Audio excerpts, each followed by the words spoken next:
সকাল থেকে বাগান কোপাতে কোপাতে প্রচুর কষ্ট হয়ে গেছে। বাগান কুপিয়ে কুপিয়ে ঘেমে গেলাম, পুরো মরে যাবো এবার। জল তেষ্টা পেয়েছে খুব জোর।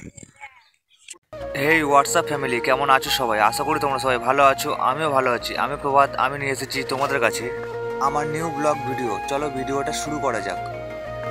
গাইস, এখন বাজে ভোর 5টা আর আমরা ঘরের সামনে বাগান বানানোর জন্য বেড়া দেওয়া শুরু করে দিয়েছি। আর আমাকে হেল্প করার জন্য এই কনকনে ঠান্ডাতে পূজাও উঠে পড়েছে। সো ফাইনালি গাইস, তোমরা দেখতেই পাচ্ছ আমাদের ঘরের সামনে বেড়া দেওয়া শেষ হয়ে গিয়েছে। আর এখন আমি এখানে বসে ইট ভাঙছি, কারণ আমাদের ঘরের সামনেটা প্রচুর নোংরা, ঘাস টাস হয়ে পুরো ভর্তি হয়ে গেছে। এগুলো সবই পরিষ্কার করতে হবে এখন। তো গাইস, কাজ করতে করতে সকাল 8টা বেজে গেছে। এখন তোমাদেরকে দেখাবো সকালের সুন্দর ভিউটা। কুয়াশা ভরা আকাশ, খুবই সুন্দর লাগছে, অসাধারণ।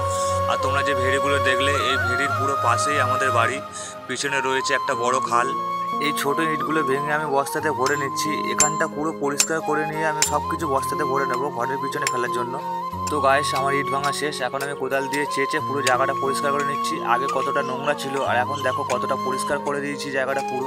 খুবই সুন্দর লাগছে এখন আমার সামনের জায়গাটা পরিষ্কার করা শেষ হয়ে গিয়েছে। আর যে বেড়াটা দিলাম, সেই বেড়ার মধ্যে আমরা একটা সরু একটা ছোট্ট বাগান তৈরি করছি এখানে শীতের সবজি লাগানোর জন্য। বেড়াটা দেওয়ার মেন কারণ হচ্ছে কি, ছাগল এসে বারবার গাছগুলো আমার খেয়ে নেয়। এখানে আমার অনেকগুলো গাছ রয়েছে, যেমন ডালিম গাছ, আম গাছ, কাঁঠাল গাছ, অনেকগুলো গাছ রয়েছে, ভালো ভালো গাছ।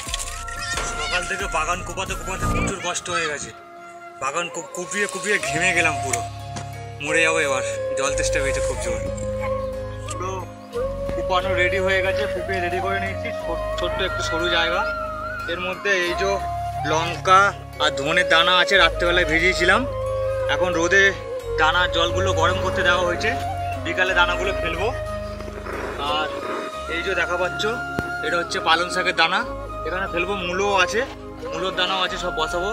আর পরবর্তী ভিডিওতে আমার সাথে থেকো, যাতে পরের গাছগুলো কত বড় বড় হয়েছে, গাছগুলো কেমন হয়েছে তোমাদের সাথে শেয়ার করবো।